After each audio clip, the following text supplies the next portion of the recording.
Seri Pelangi di Langit Singosari. Bunga di Kaki Gunung Kawi. Audiobook, novel silat. Cerita, Esa Mintarja. Bab 31. Tiba-tiba Mahisa Agni terkejut ketika gurunya bertanya kepadanya. Agni, kau tahu, kapan bendungan itu dibuat? Agni tidak tahu maksud pertanyaan gurunya. Sekali lagi ia mengangkat wajahnya, namun kembali wajahnya tertunduk. Meskipun demikian ia merasa aneh akan gurunya itu. Wajahnya merah menyala, tetapi pertanyaannya itu diucapkannya perlahan-lahan. Namun di balik ucapannya yang tampaknya tenang itu, terasa bahwa di bawahnya tergenang air yang berputar sedahsyat pusaran. Agni, terasa suaranya menjadi semakin keras. Dan Agni terkejut pula karenanya. Ya, guru, jawabnya. Kau tahu, kapan bendungan itu dibuat? Tidak, guru, jawab Agni tergagap. Bendungan itu umurnya lebih dari umurmu. Akulah yang membuat bendungan itu pada masa aku masih berguru. Sekali aku dibawa oleh guruku merantau, dan sampailah aku ke daerah ini. Oh, alangkah keringnya daerah ini dahulu, desis orang tua itu. Mahisa Agni menjadi semakin tidak tahu kemana arah pembicaraan gurunya. Tetapi kembali dadanya berdesir ketika ia mendengar gigi gurunya itu gemeretak. Alangkah marahnya Empu Purwa, desah Mahisa Agni di dalam hatinya. Tetapi ia tidak berani memandang wajah gurunya itu. Kembali Mahisa Agni terkejut ketika terasa gurunya menarik lengannya. Oh, alangkah dahsyat tenaga itu. Hampir ia jatuh terjerembab. Dan dirasanya tangan gurunya gemetar. Agni, berkata gurunya. Suaranya bergetar. Kini Mahisa Agni tahu bahwa gurunya mencoba menahan perasaannya. Ketika kami, aku dan guruku, melihat daerah ini sedemikian keringnya, padahal dataran ini merupakan dataran yang baik sekali untuk tanah-tanah persawahan, maka guruku memerintahkan kepadaku, katanya. Kalau kau benar-benar setia pada perguruanmu, jadikanlah bendungan di sungai yang membelah dataran ini. Dengan demikian kau tidak saja berjasa dalam perjuangan melawan kekerasan dan kejahatan dengan ilmu tata berkelahi dan bela diri, namun kau pun akan berjasa bagi kemanusiaan dengan memberi lapangan hidup yang baru. Memberi tanah pertanian yang subur. Demikianlah aku mulai dengan pekerjaanku. Bersama beberapa orang cantrik dan seorang saudara seperguruanku. Nah, akhirnya aku dapat memenuhi perintah guruku itu. 2 tahun, aku ulangi Agni, 2 tahun kami mengumpulkan bahan-bahan untuk bendungan ini, dan hampir 1 tahun kami meletakkannya dan menyusunnya menjadi sebuah bendungan sehingga dapat menaikkan air ke sawah-sawah. Bendungan itu pada dasarnya tidak pernah rusak. Hanya perbaikan-perbaikan kecil memang harus selalu dilakukan. Sesudah itu Agni. Sesudah bendungan itu berhasil menaikkan air, maka mulailah daerah ini menjadi daerah yang semakin lama semakin ramai. Banyak orang mulai membuka tanah pertanian di sini. Oh, Agni.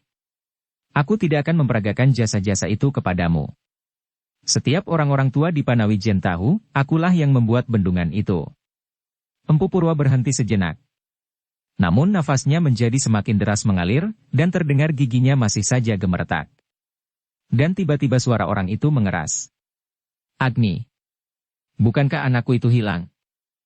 Mahisa Agni benar-benar terkejut dan berdebar-debar mendengar pertanyaan itu. Sesaat ia terbungkam, sehingga Empu Purwa mengulanginya dengan nyala kemarahan yang memancar dari sepasang matanya. Agni. Bukankah begitu? Ya, guru, sahut Agni ketakutan. Dan lukamu itu? Aku berpapasan dengan kuda sempana dan aku tunggul ametung. Aku mencoba mencegah mereka. Dan sekali lagi aku harus bertempur dengan Ken Arok. Heh, siapa? Hantu karautan itu yang kau maksud? Ya, guru. Lalu kau dilukainya dari belakang? Tidak, guru. Bukan hantu karautan itu yang melukaiku. Tetapi seorang prajurit Tumapel memanahku pada saat aku sedang bertempur dengan Ken Arok. Dan anakku dibawanya ke Tumapel? Mahisa Agni mengangguk penuh kebimbangan. Oh, kasihan Ken Dedes itu. Kasihan anakku itu, suaranya Empu Purwa merendah. Terasa sesuatu menyumbat kerongkongannya. Anak itu adalah anak satu-satunya. Dibayangkannya bagaimana gadisnya itu menjadi ketakutan. Dibayangkannya betapa kasar kuda sempana itu menarik tangan anaknya, Kemudian dengan nafsu yang menyala-nyala membawa anaknya itu ke Tumapel dalam perlindungan aku Tunggul Ametung. Tiba-tiba orang tua itu kehilangan keseimbangan nalarnya. Betapapun mumpuninya Empu Purwa dalam olah ilmu lahir dan batin, namun ia adalah seorang manusia biasa. Sehingga karena itulah maka apabila kelemahannya sebagai manusia telah menguasai perasaannya, hilanglah segala macam ilmu dan kelebihannya dari manusia lain. Empu Purwa itu pun kemudian kehilangan segala macam kelebihan-kelebihannya, kesabaran, kelapangan dada dan kelunakan hati. Sehingga tiba-tiba terdengarlah dari sela bibir orang tua itu kata-kata yang nyaring membelah kesepian. Agni, semoga suaraku ini didengar oleh Yang Maha Agung. Semoga suaraku ini akan terjadi kelak. Terkutuklah. Terkutuklah mereka itu yang telah bersepakat untuk melarikan anakku. Hai, orang yang melarikan anakku, semoga tidak langsung mengenyam kenikmatan, matilah ia dibunuh dengan keris. Guru, teriak Mahisa Agni memotong kata-kata gurunya.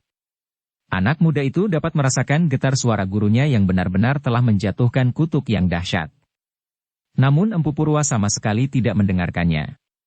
Bahkan kemudian orang tua itu berpaling memandangi bendungan yang selama ini merupakan sumber kesuburan Panawijen. Sekali lagi Mahisa Agni mendengar gurunya itu berkata dengan suara gemetar terbakar oleh kemarahan yang meluap-luap. Bendungan itu menjadi saksi apa yang telah aku lakukan untuk Panawijen. Tetapi orang-orang Panawijen sama sekali tidak mengimbanginya.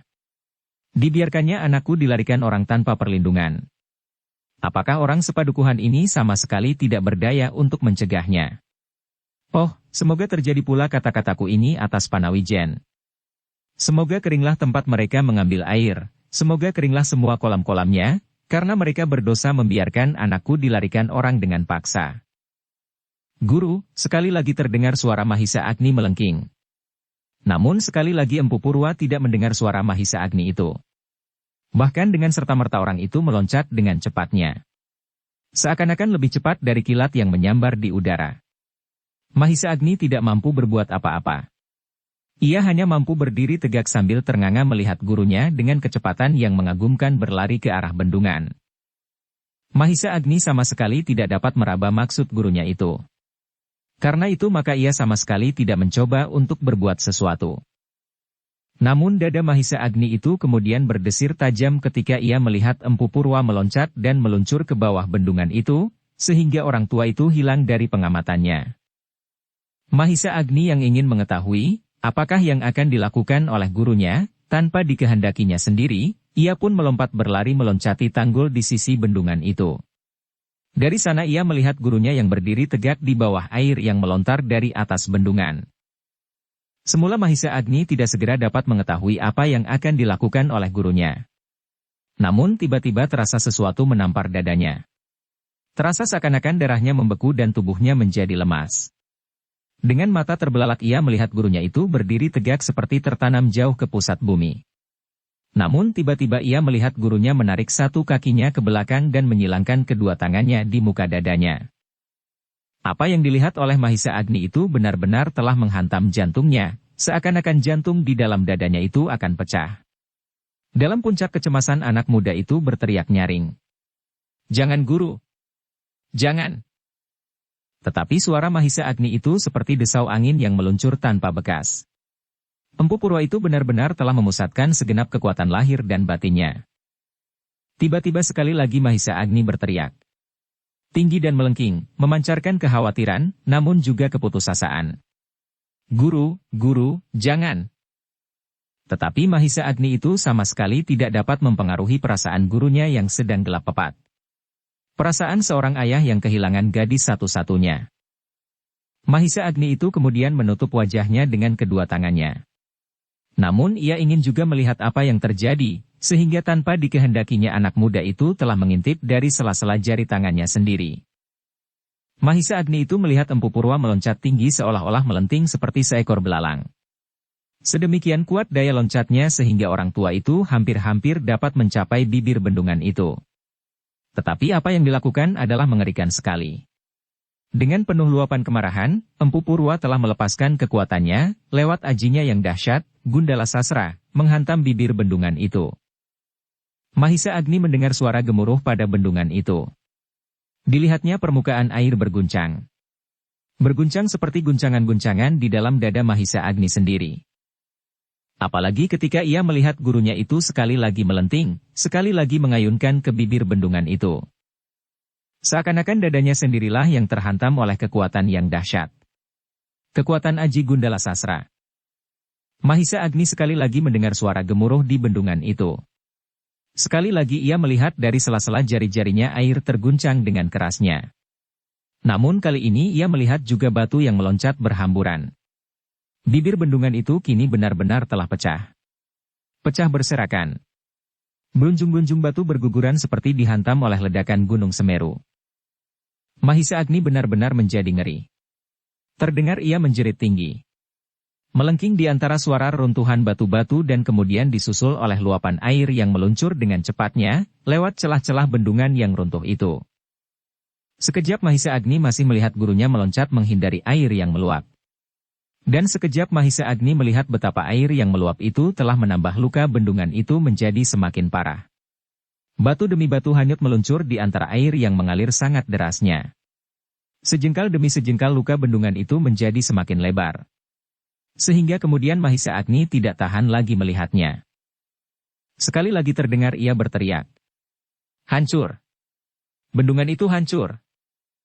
Mahisa Agni itu pun kemudian memutar tubuhnya membelakangi bendungan yang semakin lama semakin parah. Ditutupnya kedua lubang telinganya. Ia tidak mau mendengar suara yang gemuruh itu. Suara yang ditimbulkan oleh guguran-guguran batu bendungan yang semakin lama semakin keras. Seperti guguran-guguran di hatinya. Terbayang sudah apa yang akan terjadi atas padukuhan ini. Panawijen benar-benar akan menjadi kering. Akan keringlah tempat mengambil air dan akan kering pulalah seluruh kolam-kolamnya. Sawah-sawah akan tidak lagi dapat diairi, sebab selokan-selokan pun akan menjadi kering pula karenanya. Terbayang kini, apa yang selama ini pernah dilakukannya di Panawijen. Hampir separuh dari waktunya sehari-hari dihabiskannya di sawah-sawah dan di bendungan ini. Bendungan yang menjadi lambang kesuburan padukuhan Panawijen dan padepokan gurunya. Bendungan yang dapat menjadi tempat yang menenangkan bagi anak-anak muda. Pasir yang putih dan air yang tergenang. Wajah air yang tenang, di mana kawan-kawannya dan dirinya sendiri sering bermain-main di dalamnya. Berenang, berkejaran di dalam air dan bahkan beradu ketangkasan. Tetapi kini bendungan itu runtuh. Runtuh dan runtuhnya bendungan ini akan menjadi pertanda pula keruntuhan padukuhan Panawijen. Mahisa Agni menjadi semakin ngeri. Tangannya masih saja menyumbat kedua telinganya. Ia masih tidak mau mendengar dan melihat gemuruhnya bendungan itu hancur. Namun dengan demikian, ia sama sekali tidak merasa bahwa tanah yang dipijaknya itu pun sedikit demi sedikit menjadi goyah. Air yang deras itu telah menggugurkan tebing sungai itu pula, sehingga sisi tanggul itu pun sedikit demi sedikit runtuh pula di bawah arus. Mahisa Agni baru menyadari keadaannya ketika ia merasa dirinya terguncang. Betapa ia terkejut ketika tanah yang dipijaknya seolah-olah meluncur turun. Mula-mula perlahan-lahan sekali, namun semakin lama semakin cepat. Mahisa Agni segera dapat menduga apa yang telah terjadi. Dengan gerak naluriah ia meloncat, untuk menghindarkan diri dari bencana yang menyeretnya. Tetapi, tanah yang meluncur itu sama sekali tidak dapat dipakainya sebagai tempat berjejak. Dalam kesibukannya berusaha untuk menyelamatkan diri, tiba-tiba Mahisa Agni merasa, sepasang tangan menyambar lengannya, kemudian dengan satu kekuatan yang besar, ia terlempar ke samping dan kemudian jatuh berguling di atas pasir. Tetapi ia tidak ikut runtuh bersama tanggul sungai itu. Dalam keadaannya itu Mahisa Agni masih sempat melihat, seseorang yang menariknya itu meloncat dan jatuh pula di sampingnya. Cepat-cepat Mahisa Agni bangkit. Dilihatnya orang yang menolongnya itu bangkit pula. Ternyata bahwa orang itu adalah gurunya, Empu Purwa. Sebuah getaran yang dahsyat telah melanda dada anak muda itu. Sedemikian dahsyatnya sehingga ia tidak mampu lagi untuk menahannya. Karena itu maka dengan serta-merta Mahisa Agni meloncat berjongkok di hadapan gurunya. Bahkan kemudian sambil memeluk kaki orang tua itu Mahisa Agni berdesis. Guru, kenapa semua ini harus terjadi? Panawijen sedang berkabung. Dan kini Panawijen menjadi semakin hancur. Sejenak orang tua itu berdiam diri. Matanya kini tidak lagi menyalakan kemarahan hatinya yang meluap-luap. Bahkan mata itu kini menjadi redup, bagaikan pelita yang kehabisan minyak. Agni, berkata Empu Purwa perlahan-lahan. Aku tidak dapat menahan perasaanku. Kenapa orang-orang Panawijen sama sekali tidak memiliki rasa kesetiakawanan? Kenapa dibiarkan anakku satu-satunya itu dibawa orang? Tidak Empu, bantah Agni. Panawijen tidak berdiam diri. Dan Panawijen bahkan telah mengorbankan seorang anak mudanya. Agni. Empu Purwa terkejut mendengar keterangan itu. Apakah yang kau maksudkan? Guru. Dalam mempertahankan Ken Dedes, Wiraprana terbunuh. Sebuah bentakan telah mengguncangkan dada Empu Purwa. Baru kini ia mendengar bahwa telah terjadi perjuangan untuk mempertahankan anaknya. Bahkan anak buyut Panawijen itu terbunuh. Kembali Empu Purwa terdiam. Terasa hatinya terpecah-pecah. Ketika ia berpaling, dan dilihatnya air yang coklat bergulung-gulung mengalir menurut jalur-jalur sungai, Empu Purwa menarik nafas dalam-dalam. Apalagi ketika kemudian ia mendengar Mahisa Agni berkata, Guru, aku Tunggul Ametung datang dengan para prajuritnya. Mereka membawa tombak, panah dan perlengkapan perang yang cukup. Lalu apakah yang dapat dilakukan oleh penduduk Panawijen itu? Apakah mereka dapat menghadapi ujung tombak, pedang dan bedor-bedor panah? Kepala Empu Purwa tertunduk mendengarkan kata-kata Mahisa Agni itu. Tumbuhlah penyesalan di dalam dirinya. Penyesalan atas kelemahannya, kelemahan jiwanya. Namun Ken Dedes itu adalah satu-satunya tempat ia meletakkan harapan untuk memperpanjang namanya. Kalau anak itu menemui kesulitan, maka hari yang akan datang bagi orang tua itu adalah hari yang gelap. Lenyaplah urutan saluran darahnya. Tetapi ternyata, kecintaannya kepada satu-satunya anaknya itu telah menggelapkan hatinya. Menggelapkan perasaannya, sehingga ia tidak menyadari apakah yang telah dilakukannya. Dan benarlah kata-kata Mahisa Agni. Panawijen sedang berkabung, dan kini Panawijen menjadi hancur. Empu Purwa itu pun kemudian duduk di samping Mahisa Agni. Disuruhnya muridnya duduk pula. Dengan mata yang sayu keduanya memandangi air yang masih saja meluap-luap menghanyutkan batu-batu bendungan. Dan luka pada bendungan itu pun menjadi semakin lama selebar. Agni, desis gurunya. Ternyata aku telah hilaf. Agni menundukkan kepalanya. Sebenarnya lah bahwa bendungan itu telah hancur. Agni, berkata orang tua itu pula. Tak ada kata-kata yang dapat aku pakai untuk menjelaskan, apa sebabnya aku telah menjadi mata gelap. Tetapi aku mengharap kau dapat merasakannya. Mahisa Agni mengangguk. Perasaan seseorang memang kadang-kadang serupa dengan seekor kuda. Betapa kuda itu dapat dijinakkan, namun suatu ketika, dalam keadaan yang tidak dapat dimengerti kuda itu dapat menjadi liar dan tanpa dapat dikuasainya. Seperti yang pernah terjadi pada dirinya sendiri. Apabila pada saat itu Wiraprana dapat ditemukan, pada saat ia merasa kehilangan kesempatan untuk mendapatkan Ken Dedes, mungkin ia sendirilah yang telah membunuh anak muda itu. Tetapi Empu Purwa adalah seorang pendeta. Bukan lagi seorang anak muda yang binal seperti dirinya sendiri. Empu Purwa selama ini selalu berbuat baik. Sabar dan seolah-olah tidak lagi mempunyai kepentingan dengan masalah-masalah duniawi. Banyak nasihat-nasihatnya yang dapat mengendapkan perasaannya. Namun tiba-tiba orang tua itu sendiri telah berbuat sesuatu yang tanpa pengendalian diri. Tetapi Mahisa Agni tidak berani bertanya. Ia hanya dapat memandangi wajah orang tua itu. Wajah yang sayu suram. Dan dengan tiba-tiba Empu Purwa itu telah menjadi jauh semakin tua. Agni, berkata orang tua itu. Jadikanlah peristiwa ini peringatan bagimu. Mungkin kau menganggap aku seorang guru yang baik. Seorang guru yang tanpa cacat tanpa cela. Tetapi kau kini menyaksikan sendiri bahwa aku adalah manusia biasa. Manusia yang bagaimanapun juga, adalah manusia yang dikuasai oleh segala macam masalah duniawi. Dan aku telah tergelincir pula ke dalamnya. Masalah yang sangat mementingkan diriku sendiri. Agni. Jadikanlah peristiwa ini suatu peringatan. Bahwa manusia itu selalu dilumuri oleh kekerdilan jiwa, nafsu dan kepentingan diri sendiri. Ketika Mahisa Agni mencoba memandang wajah orang tua itu, hati Mahisa Agni pun berdesir. Dilihatnya sepasang mata orang tua itu menjadi semakin muram. Dan dilihatnya pula selapis air yang tergenang. Agni, katanya lirih. Aku menyesal. Menyesal sekali. Tetapi semuanya telah terlanjur. Aku tidak menyangka sama sekali bahwa Wiraprana telah terbunuh. Dan kini aku menjadikan Panawijen semakin berkabung. Kata-kata itu terhenti, seakan-akan sesuatu menyumbat kerongkongan Empu Purwa. Sekali orang tua itu berpaling. Tetapi ketika dilihatnya bendungan itu semakin hancur dilanda air, maka segera ia melemparkan pandangan matanya ke kejauhan.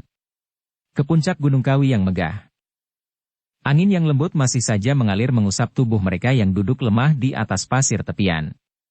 Awan yang hanyut ke utara. Di ujung barat, awan berarak-arak menggamit tubuh Gunung Kawi yang seolah-olah acuh tak acuh saja. Mahisa Agni, kembali terdengar gurunya berkata, "Betapa besar kesalahan yang telah aku lakukan, namun aku ingin kau muridku, jangan membuat kesalahan yang sama, berhati-hatilah anakku. Namun jangan pernah merasa dirimu lepas dari segala kemungkinan yang jahat. Karena itu, apabila kau melihat kesalahan, jangan kau maki yang melakukan kesalahan itu. Jangan kau hinakan, dan jangan kau campakkan dari pergaulanmu. Tetapi ingatlah bahwa kau pun akan dapat jatuh ke dalam kesalahan. Kepada mereka, usahakanlah, luruskan jalannya, supaya kesalahanmu diluruskan pula.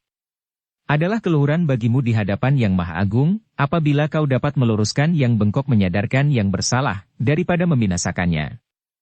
Sebab bagi Yang Maha Agung, setiap kesalahan yang disesali sepenuh hati, pastilah akan dimaafkannya.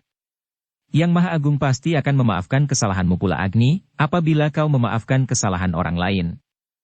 Tetapi aku tidak tahu, apakah orang-orang Panawijen akan memaafkan aku." Mahisa Agni menunduk dalam-dalam. Dalam keadaan yang sepahit-pahitnya gurunya masih sempat mengambil contoh yang terdekat, contoh dari dirinya sendiri. Namun apa yang dikatakannya itu, langsung menghunjam ke dalam hatinya. Tetapi Mahisa Agni itu kemudian terkejut ketika gurunya berkata, "Agni, meskipun orang-orang Panawijen akan memaafkan kesalahanku, tetapi aku tidak akan dapat hidup lagi di padepokanku itu. Padepokan itu akan selalu mengingatkan aku kepada anakku yang tunggal itu. Karena itu Agni, aku akan pergi. Aku akan menghabiskan sisa umurku ini untuk melakukan pendekatan diri. Pendekatan diri untuk menghadap Yang Maha Agung, supaya aku dibebaskan dari kemungkinan mengalami sengsara pada masa yang langgeng." Mahisa Agni mengangkat wajahnya. Dari sela-sela bibirnya terdengar ia berdesah. "Guru, apakah guru akan meninggalkan Panawijen?" "Ya." "Kemana?" "Aku tidak tahu Agni. Aku akan pergi menurut langkah kakiku. Tetapi hatiku akan menuntunku untuk mendekatkan diri pada sumber hidupku." "Jangan guru." Mahisa Agni mencoba mencegahnya. "Biarlah guru tetap di Panawijen. Aku akan berbuat untuk kepentingan guru. Akulah yang akan mempertanggungjawabkan apabila orang-orang Panawijen menjadi marah karena bendungan pecah. Bukankah aku akan dapat juga mencoba memperbaikinya? Apa yang akan kau lakukan terhadap orang-orang Panawijen?" "Aku akan memintakan maaf kepada mereka." "Kalau mereka tidak memaafkan?" "Mustahil." "Bukan mustahil Agni. Mereka pun sedang diamuk oleh gelora perasaannya seperti aku." Mahisa Agni diam sejenak. Tiba-tiba ia berkata lantang, "Guru, aku adalah seseorang yang pernah mendapatkan limpahan kemurahan Empu. Apakah aku tidak dapat berbuat sesuatu untuk Empu di sini? Seandainya orang-orang Panawijen itu marah dan tidak mendengarkan permintaanku. Baiklah, apakah yang akan mereka kehendaki? Kasar, halus, aku tidak akan gentar." Wajah Empu Purwa itu pun menjadi semakin muram. Ditepuknya punggung Mahisa Agni sambil berkata, "Terima kasih Agni. Aku mengucapkan terima kasih akan kesetiaanmu itu. Tetapi apakah kau sudah berbuat dengan tepat, apabila benar-benar terjadi demikian? Mungkin aku dapat juga berbuat seperti apa yang akan kau lakukan itu Agni, namun akibatnya adalah benturan-benturan perasaan yang meluap-luap tanpa terkendali. Korban akan berjatuhan, dan akan terkutuk pulalah namaku dan namamu di hadapan orang-orang Panawijen. Bukan sekadar di hadapan orang-orang Panawijen Agni, namun akan terkutuklah namaku dan namamu di hadapan Yang Maha Agung. Karena aku dan kau telah memperlihatkan kemenangan-kemenangan jasmania untuk melindungi kesalahan yang telah aku lakukan." Dada Mahisa Agni berdesir mendengar jawaban gurunya itu. Ia pun kemudian menundukkan kepalanya. Wajahnya menjadi merah karena malu. Ternyata bahwa perasaannya benar-benar seperti kuda liar yang tidak tunduk pada kendalinya. Alangkah bodohnya aku, gumamnya di dalam hati. Seandainya demikian, apakah aku lebih sakti daripada guruku itu? Seandainya harus bertahan dengan kekerasan. Oh, alangkah bodohnya aku. Namun terdengar gurunya berkata, "Sudahlah Agni. Kembalilah ke Panawijen. Mintalah maaf kepada orang-orang Panawijen atas namaku. Aku akan pergi sebelum aku menyentuh halaman padepokanku dengan ujung kakiku. Tentang bendungan ini Agni, ingat-ingatlah. Jangan kau bangun kembali di bekasnya yang hancur itu. Kau tidak akan berhasil. Di sekitar tempat ini kau tidak mendapat cukup bahan untuk membangunkannya. Batu-batu yang tidak begitu banyak telah habis aku kumpulkan beberapa puluh tahun yang lalu. Tetapi aku dan anak-anak muda Panawijen akan mampu mengumpulkannya," jawab Mahisa Agni. Empu Purwa memandang wajah Mahisa Agni yang bersungguh-sungguh. Terpancar dari kedua belah matanya, tekadnya yang menyala untuk membangun bendungan itu kembali. Namun gurunya itu berkata, "Tidak Agni. Di daerah ini tidak cukup bahan untuk keperluan itu. Beberapa puluh tahun yang lalu aku dan beberapa orang cantrik memerlukan waktu 2 tahun untuk mengumpulkan bahan-bahannya. Dan bahan-bahan itu kini sudah tidak ada lagi di sekitar tempat ini. Karena itu, Agni, kalau kau mau mendengarkan kata-kataku, berjalanlah menyusur sungai ini ke hulu. Bawalah orang-orang Panawijen untuk membangun bendungan di daerah Padang Karautan. Padang rumput itu akan menjadi tanah persawahan yang subur." Mahisa Agni menarik nafas dalam-dalam. Memang di daerah itu banyak terdapat batu-batu besar kecil. Tetapi daerah itu bukanlah daerah yang telah siap untuk dikerjakan. Di daerah itu masih harus dibangun parit-parit dan jalur-jalur air ke tengah padang rumput itu. Empu Purwa melihat keraguan di wajah muridnya. Katanya, "Agni, kalau kau bangun bendungan yang jebol itu, maka kau akan menemui banyak kesulitan. Selain daripada itu Agni, bendungan itu akan selalu membangunkan kenangan pahit bagiku.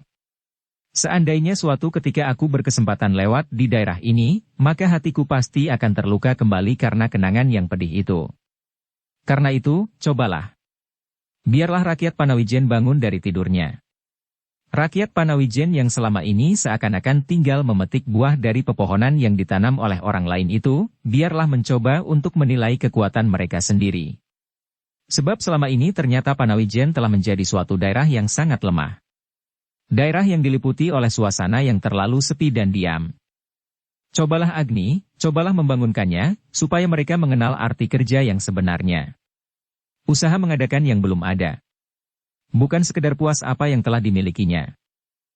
Mahisa Agni tidak menjawab. Tetapi ia tidak dapat membantah perintah gurunya. Alasan-alasannya memang dapat dimengerti seluruhnya. Bahan-bahan yang terlalu kurang, alasan-alasan perasaan gurunya yang pahit dan kerja untuk membangunkan Panawijen yang selama ini telah tertidur nyenyak.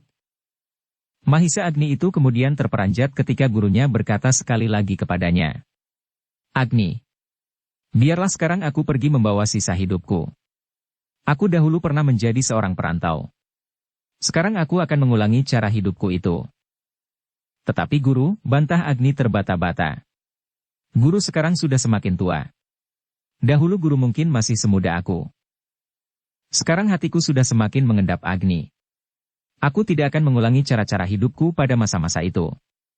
Sisa hidupku adalah kesempatan terakhir untuk menilai diriku di hadapan Yang Maha Agung.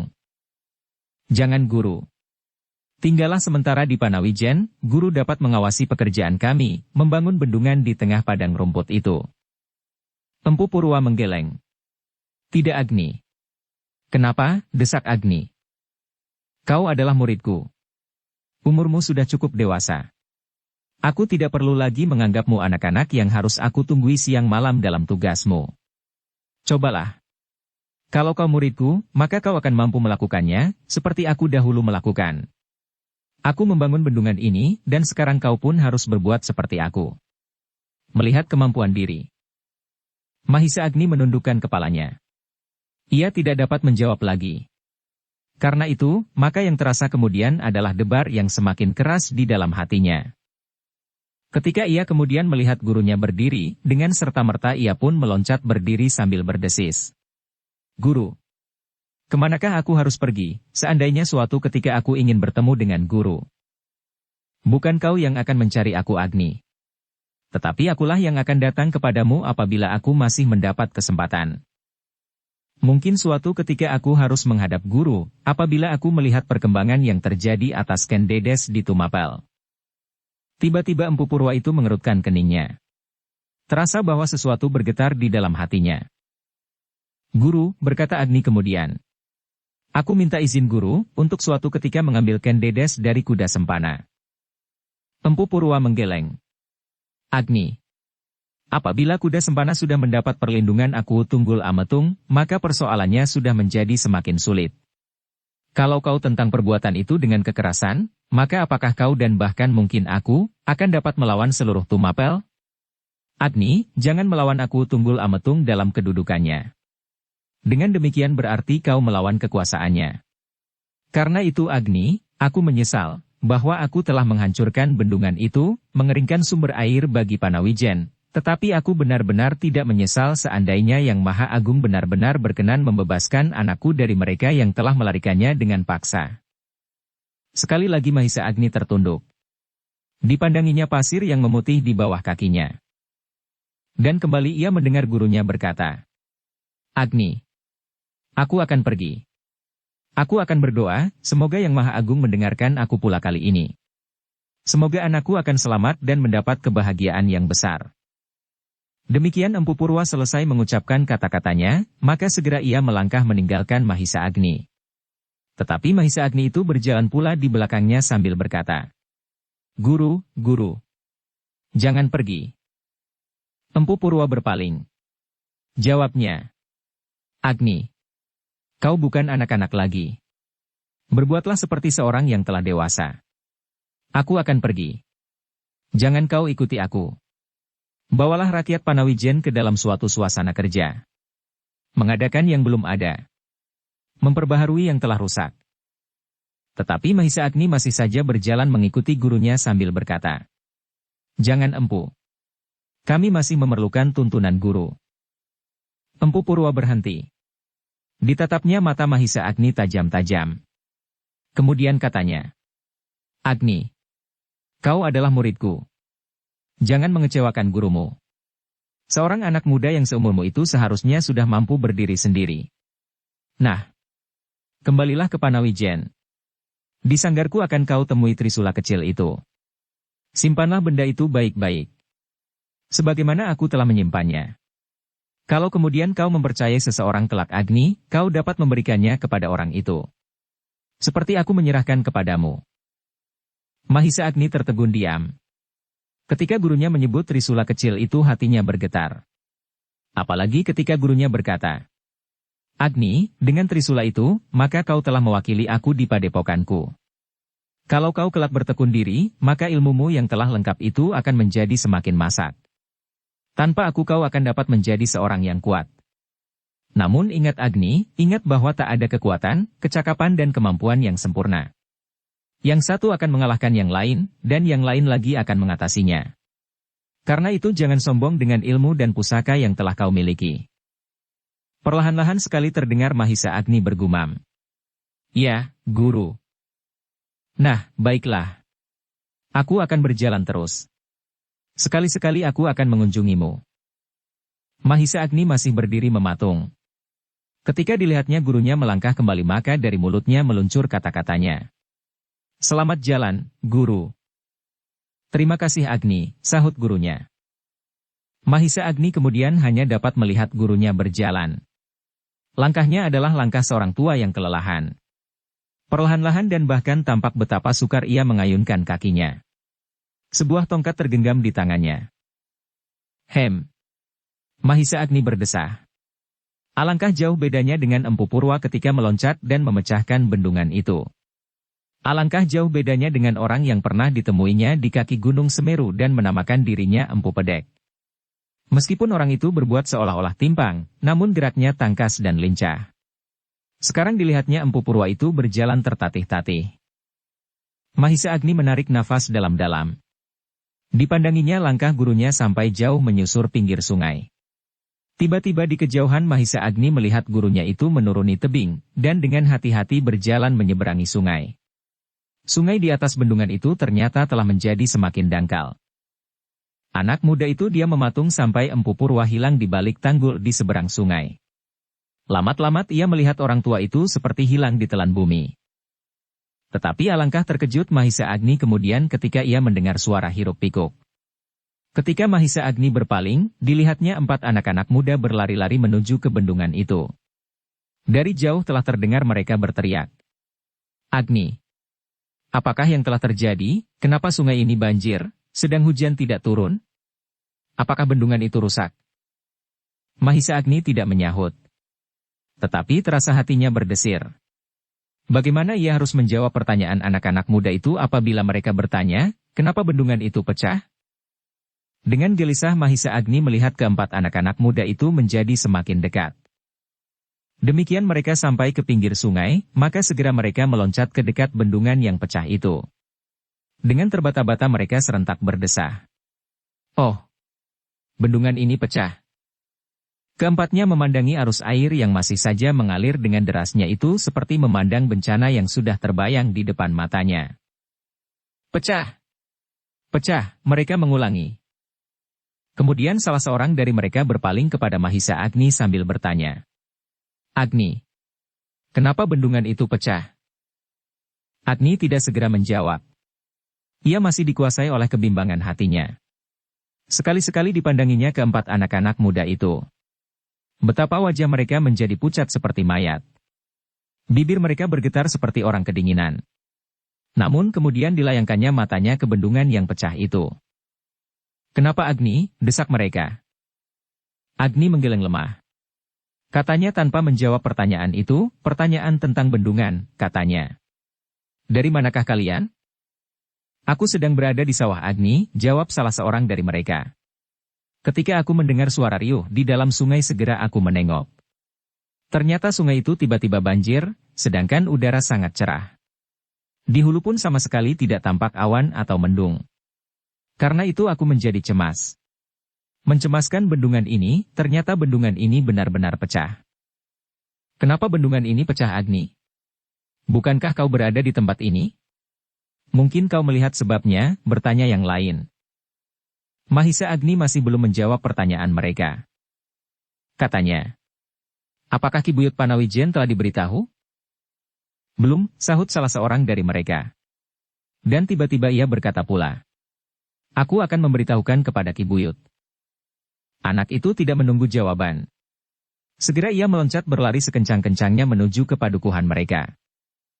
Ketiga kawannya dan Mahisa Agni masih merenungi bendungan yang pecah itu. Kini bendungan itu telah benar-benar runtuh. Batu-batunya telah hanyut berserakan. Bahkan arus airnya yang meluap-luap telah menggugurkan tebing-tebing sungai itu, sehingga sungai itu seakan-akan menjadi semakin lebar. Mahisa Agni mengangguk-anggukan kepalanya. Di kepalanya masih terngiang suara gurunya. Jangan kau bangun kembali di bekasnya yang hancur itu. Kau tidak akan berhasil. Dan ternyata kini ia melihat di bekas bendungan sungai itu seakan-akan menjadi semakin lebar dan curam. Ternyata air tidak saja menggugurkan tebing, tetapi juga menggali dasar sungai itu menjadi semakin dalam. Tak seorang pun yang mulai berbicara. Mereka masing-masing sedang merenungi angan-angan masing-masing. Ketiga anak-anak muda itu tenggelam dalam kecemasan yang sangat. Pecahnya bendungan itu berarti sawah-sawah mereka akan menjadi kering. Kolam-kolam ikan, dan dengan demikian Panawijen akan menjadi kering pula. Mereka sama sekali tidak dapat mengerti, kenapa bendungan itu tiba-tiba menjadi pecah. Sesaat kemudian, sekali lagi terdengar hiruk-pikuk mendekati tebing itu. Ketika anak-anak muda itu berpaling, mereka melihat berbondong-bondong orang berlari-larian. Bukan saja Ki Buyut Panawijen, tetapi juga orang-orang lain, laki-laki, perempuan tua muda. Mereka ingin menyaksikan sumber hidup mereka yang rusak. Seakan-akan berita itu sama sekali tidak pernah akan terjadi. Ketika mereka sampai di pinggir kali itu, maka serentak tertegun diam. Mereka hampir tidak percaya akan mata mereka sendiri. Bendungan itu telah jebol. Hancur.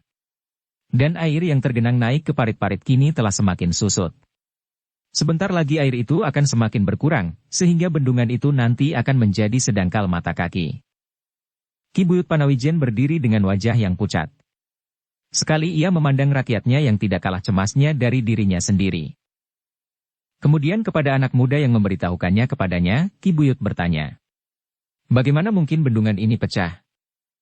Anak muda itu menggeleng. "Aku tidak tahu Ki Buyut." "Tidak adakah yang melihat sebab dari pecahnya bendungan ini?" Kembali terdengar suara Ki Buyut parau. Anak muda itu menggeleng. Namun tiba-tiba salah seorang dari ketiga anak muda yang ditinggal di tepi sungai itu berkata, "Ketika kami sampai di bendungan ini, Agni telah berdiri di sini." Ki Buyut mengangguk-anggukan kepalanya. Kemudian ia berpaling ke arah Mahisa Agni. Katanya, "Agni, apakah kau melihat sebab dari pecahnya bendungan ini?" Semua orang kini berdiam diri. Mereka menunggu jawaban Mahisa Agni. Karena itu maka tepi sungai itu pun kemudian menjadi sunyi. Yang terdengar hanya gemuruh arus air yang meluap lewat pecahan bendungan yang sudah semakin menganga lebar. Bahkan hampir musnah sama sekali. Mahisa Agni berdiri dengan tegangnya. Ia menjadi bingung, bagaimana ia harus menjawab pertanyaan Ki Buyut Panawijen itu. Ketika Mahisa Agni tidak segera menjawab, maka kembali terdengar Ki Buyut bertanya, "Bagaimana Agni?" Kembali suasana menjadi hening. Dan kembali yang terdengar adalah gemuruh air. Ketika Mahisa Agni memandang berkeliling, maka dilihatnya semua mata tertuju kepadanya, seakan-akan mereka sudah tahu apa yang terjadi, dan seakan-akan mereka telah menyalahkannya. Karena itu maka dada Mahisa Agni menjadi semakin berdebar-debar. Ketika kemudian matanya tertumbuk pada sorot mata Ki Buyut Panawijen, maka dadanya terasa berdesir, dan tanpa sesadarnya Mahisa Agni mengangguk. "Oh," desah Ki Buyut.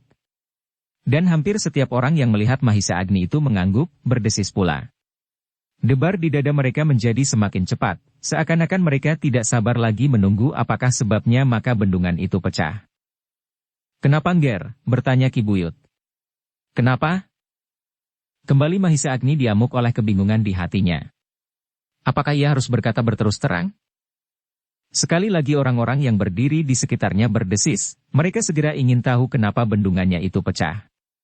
Dan sekali lagi Ki Buyut Panawijen mendesak. "Kenapa Ngger?"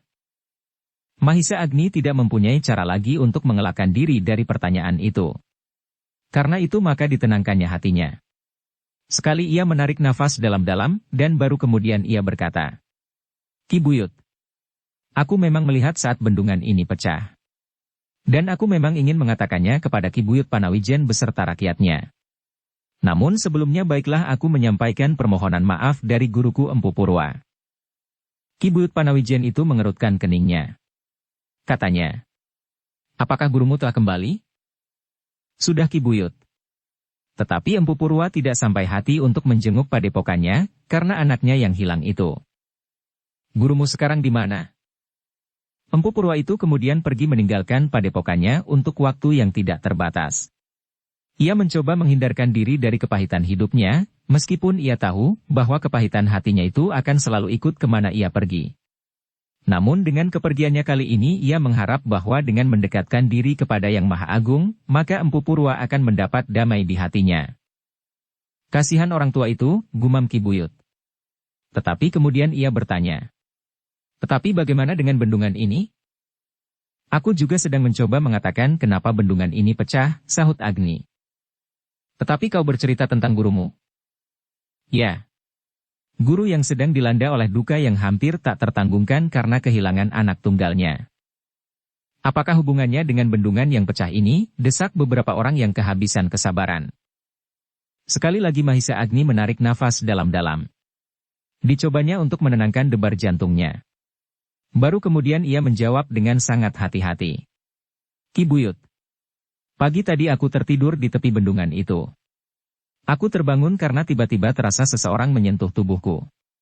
Ternyata orang itu adalah guruku yang telah agak lama meninggalkan padepokan ini. Pada saat itu, ternyata aku tidak dapat menghindarkan diri untuk mengatakan apa yang telah terjadi di Panawijen." Demikian berat pukulan yang menimpa perasaan Empu Purwa atas hilangnya anak satu-satunya itu, maka tiba-tiba Empu Purwa itu kehilangan kesabarannya. Agni berhenti sejenak. Ia mencoba melihat perasaan apakah yang bergolak di setiap dada orang yang mendengarnya. Orang-orang Panawijen mendengarkan kata-kata Mahisa Agni dengan sepenuh perhatian. Namun sampai sedemikian jauh mereka masih belum tahu kemana arah cerita Mahisa Agni itu. Sehingga dengan demikian, mereka masih saja berdiri mematung dengan tegangnya, menunggu Mahisa Agni meneruskan ceritanya itu. Baru sejenak kemudian Mahisa Agni berkata pula. Pada saat Empu Purwa kehilangan keseimbangan diri itulah segalanya terjadi. Ya. Pada saat itu bendungan itu pecah. Tetapi apa sebabnya? Desak salah seorang dari mereka yang mengerumuni Mahisa Agni. Mahisa Agni mengerutkan keningnya.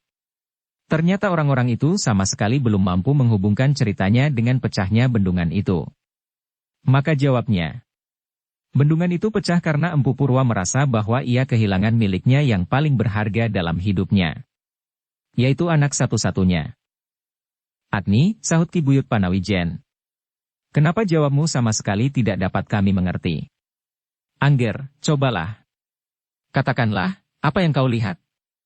Apakah karena Empu Purwa merasa bahwa ia menjadi sangat menderita tekanan atas hilangnya putrinya itu, lalu bendungan itu meledak? Oh, keringat dingin mengalir di seluruh tubuh Mahisa Agni. Ia sadar bahwa tak seorang pun dari penduduk Panawijen yang mampu melihat betapa besar kekuatan ilmu yang tersimpan di dalam tubuh gurunya yang tua itu. Namun untuk mengatakannya, sangatlah terasa berat. Tetapi ia tidak dapat terus-menerus menghindar dari pertanyaan itu. Disadarinya bahwa pada suatu ketika ia harus mengatakan apa yang diketahuinya, atau ia harus membuat suatu cerita bohong yang dapat menipu rakyat Panawijen. Namun cerita semacam itu sama sekali tak akan menguntungkannya. Seterusnya ia harus mempertahankan kebohongan itu. Kalau kemudian timbul pertanyaan-pertanyaan yang sukar dijawabnya mengenai cerita bohongnya, maka ia harus berbohong pula. Semakin lama semakin jauh dan jauh. Karena itulah maka Mahisa kemudian mengambil keputusan untuk segera mengatakannya, apa yang sebenarnya terjadi. Karena itu maka katanya, Ki Buyut, bahwa Empu Purwa merasa kehilangan segala miliknya itulah permulaan dari bencana itu. Empu Purwa merasa bahwa rakyat Panawijen sama sekali tidak mempunyai belas kasihan terhadap anaknya. Terhadap Kendedes, anaknya yang tunggal. Karena itu maka betapa marahnya. Dan kemarahannya itu ternyata tersalur lewat kekuatannya yang dahsyat. Dan sebenarnya lah, aku tidak dapat menutup kenyataan yang telah terjadi itu. Empu Purwalah yang telah memecah bendungan itu. Semua dada terasa berdesir mendengar penjelasan Mahisa Agni. Sesaat orang-orang di sekitarnya itu terbungkam karena jantungnya serasa terhenti. Namun sesaat kemudian warna-warna merah telah merayap nada wajah-wajah mereka. Timbullah kemudian di dalam dada mereka nyala kemarahan atas perbuatan Empu Purwa itu. Bendungan itu adalah sumber hidup mereka, adalah jantung dari padukuhan Panawijen. Dan sumber hidup itu dihancurkan orang. Terdengarlah kemudian di antara mereka suara bergumam. Beberapa orang menjadi sangat marah dan tanpa sesadarnya mereka telah melangkah semakin maju. Ki Buyut Panawijen sendiri, sesaat tidak dapat berkata sepatah kata pun. Ia sama sekali tidak menyangka bahwa Empu Purwalah yang telah memecahkan bendungan itu. Baru ketika ia telah berhasil mengatur perasaannya kembali maka berkatalah Ki Buyut itu dengan suara bergetar. Agni, apakah kau berkata sebenarnya? Agni mengangguk ragu. Namun terdengar mulutnya berkata, ya, Ki Buyut. Aku berkata seperti apa yang terjadi sebenarnya. Sekali lagi Ki Buyut terdiam. Tetapi seorang anak muda berkata lantang. Agni, kenapa Empu Purwa memecah bendungan itu? Bendungan yang menjadi sumber hidup kita sekalian di Panawijen ini? Sudah aku katakan, jawab Agni. Empu Purwa merasa sangat menyesal bahwa putrinya itu hilang. Itu bukan salah kami, teriak anak muda yang lain. Ya, bukan salah kalian. Tetapi Empu Purwa merasa bahwa kalian tidak melindunginya. Itu pun bukan salah kami. Apakah kami harus mati seperti putra Ki Buyut Panawijen seluruhnya? Sehingga rakyat Panawijen menjadi tumpas? Mahisa Agni tidak dapat menjawab pertanyaan itu. Keringatnya semakin banyak mengalir membasahi tubuhnya. Agni, berkata Ki Buyut Panawijen. Aku menyesal bahwa hal itu telah terjadi. Empu Purwa benar-benar telah menghancurkan hidupku. Anakku mati karena gadis yang hilang itu. Sekarang Empu Purwa telah menghancurkan bendungan ini. Ya, teriak seorang anak muda pula. Kami menghormati pendeta tua itu. Tetapi ia merusak kehidupan kami di sini. Mahisa Agni menjadi semakin bingung. Ia semakin tidak tahu apa yang harus dikatakannya.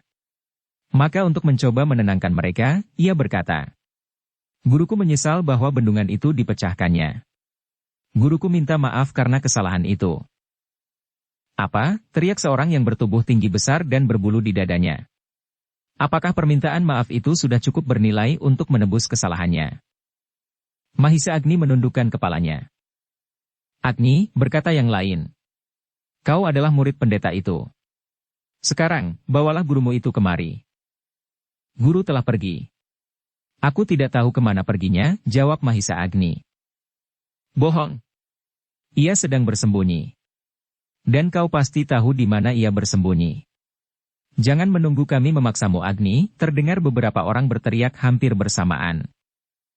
Mahisa Agni terkejut bukan kepalang mendengar teriakan itu. Rakyat Panawijen selama ini dikenalnya sebagai rakyat yang diam. Hampir tak pernah didengarnya atau dilihatnya, salah seorang atau beberapa orang di antaranya menunjukkan sifat-sifat yang keras, apalagi kasar. Mereka hampir acuh tak acuh terhadap apa saja yang terjadi.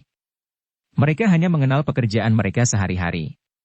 Ke sawah, ke ladang, endes kelapa, ke bendungan, ke kolam untuk memelihara ikan. Itu saja. Setiap hari diulanginya. Mereka telah menjadi puas apabila mereka dapat memetik tanaman mereka, menangkap ikan-ikan peliharaan, mencetak gula kelapa dengan tempurung. Itu saja. Kini tiba Mahisa Agni melihat wajah-wajah itu menjadi merah membara. Tiba-tiba Mahisa Agni mendengar mereka berteriak dengan keras dan kasarnya. Mahisa Agni menggeram di dalam hatinya.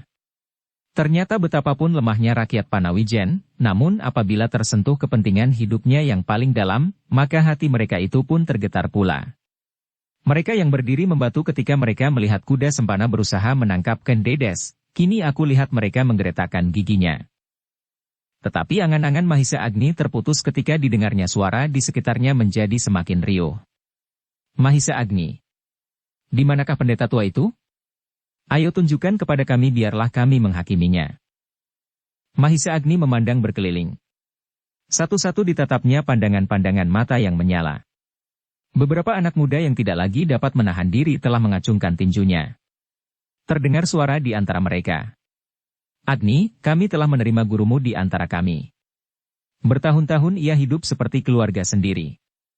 Tetapi tiba-tiba ia mengkhianati kami dengan merusak bendungan itu hanya karena anaknya hilang.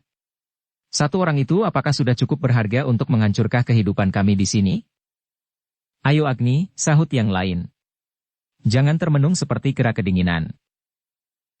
Kali ini Mahisa Agni benar-benar menggeram.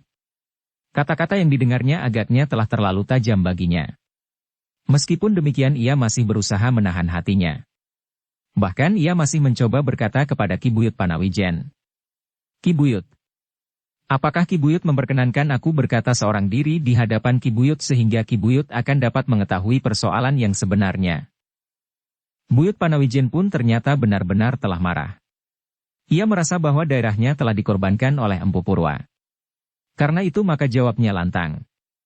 "Angger, aku adalah salah satu dari rakyat Panawijen ini. Tak ada persoalan yang dapat kau sampaikan kepadaku tanpa didengar oleh seluruh rakyat. Jangan mencoba membujuk aku." "Tidak Ki Buyut," potong Agni cepat-cepat. "Tetapi aku mengharap bahwa Ki Buyut akan mampu berpikir lebih tenang daripada orang lain." Kau sudah mulai menghina pula," jawab Ki Buyut sama sekali di luar dugaan Mahisa Agni. "Kau sangka orang-orang Panawijen ini tidak mampu berpikir?" Terdengar suara yang ribut di sekitar Mahisa Agni. Beberapa anak muda berkata, "Jangan menghina kami Agni. Ayo di mana gurumu? Kesabaran kami telah sampai ke ubun-ubun." "Bukan begitu Ki Buyut," sahut Agni cepat-cepat. "Maksudku, di dalam suasana ini, maka sulitlah dikemukakan pendapat yang jernih. Dalam suasana yang tenang, maka akan tampaklah persoalannya, seperti sebutir batu di dasar air. Kalau airnya bergolak, maka bentuk batu itu tidak akan kita lihat sewajarnya. Tetapi kalau air itu tenang, maka apa yang kita lihat akan mendekati bentuk yang sebenarnya." "Jangan mempersulit diri, Ngger," jawab Ki Buyut. "Aku sependapat dengan orang-orang lain, bawalah gurumu kemari." Kau akan terlepas dari segala tuntutan. Dan bukankah gurumu itu lebih mengetahui persoalannya daripada kau, Agni? Kalau gurumu nanti dapat memberi kami penjelasan sebaik-baiknya, dan penjelasan itu dapat kami mengerti, maka selesailah sudah persoalannya. Bersambung ke bab 32. Dukung kami dengan subscribe, follow, like, komen dan share. Terima kasih.